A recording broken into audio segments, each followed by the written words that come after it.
For as good as the Arizona Cardinals looked in a 38-13 win over the Tennessee Titans, the Titans looked that bad. The offense looked discombobulated, resembling not even a little bit the offense that we had seen over the last few years with Arthur Smith in Tennessee, and the defense turns out not fixed. Joining me now from Locked On Titans, Tyler Rowland and Ty.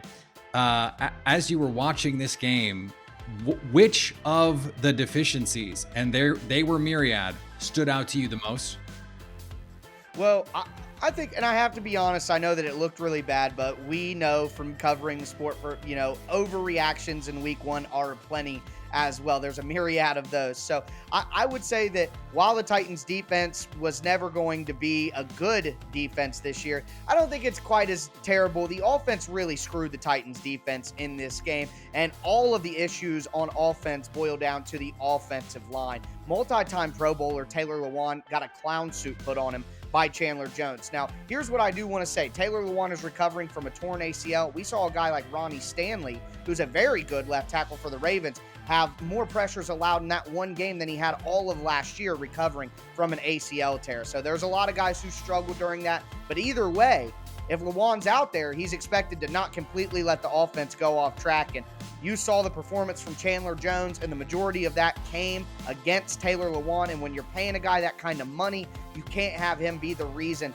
that your entire offense unravels in week one. So that's where the real concerns come from is Taylor Lewan, Jeff Swaim, who's a tight end, but an extension of the offensive line. The Titans' offensive line got dismantled by the Cardinals, and it ruined the entire game for them.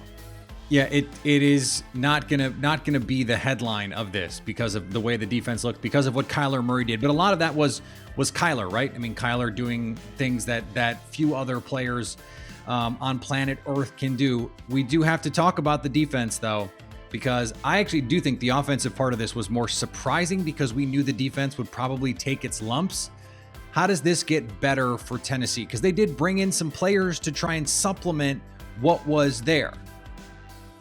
Well, I think out of all of the concerns coming out of week one, one of the big ones that I think is actually legitimate is the concern about the money that the Titans spent on those new free agents on the defensive line. You bring in a guy like Danico Autry for $7 million, and he plays less snaps than an undrafted free agent from last year in Tyler Tart and a fifth-round draft pick from last year, Larrell Murchison. If you're paying a guy $7 million, he better play more snaps and have a bigger impact than two guys who were drafted late in the draft or undrafted at all. That's the number one thing. And then Bud Dupree, I have to be honest, that was a signing I was skeptical of from the jump. This isn't hindsight. I was worried about Bud Dupree coming off an ACL himself, getting $16.5 million guaranteed over the next 2 years. He was a guy who I think mostly benefited from the surrounding talent in Pittsburgh. He was maybe the fourth best pass rusher on that team, and all of the attention went to other guys. So when you expect Bud Dupree to be your superstar and open up everything else for everyone else, and he's just maybe not that guy. Now, he can improve. He's coming off the ACL as well.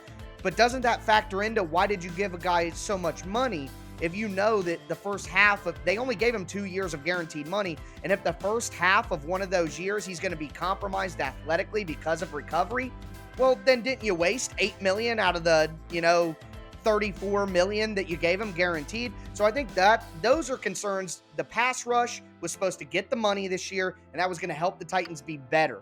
And if the two big free agent prizes on the defensive line aren't going to live up to their contracts, well, then the Titans defense is going to be right back in the same place it was last year with just more money in the front than the back and still no pressure and still no production. So that's the biggest concern coming out of the week. But the Titans are making mistakes.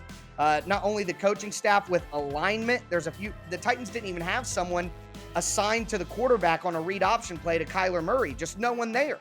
And that's an alignment issue, but also discipline issues, guys jumping out of their zone to go after Kyler and leaving their man wide open. Those are things that I don't know if they get cleaned up in 1 week because Russell Wilson is maybe one of the closest guys to Kyler Murray when it comes to scrambling without actually running down the field like Lamar Jackson does, just scrambling around. So the Titans are in basically the same predicament talent-wise as they were when they faced the Cardinals last week.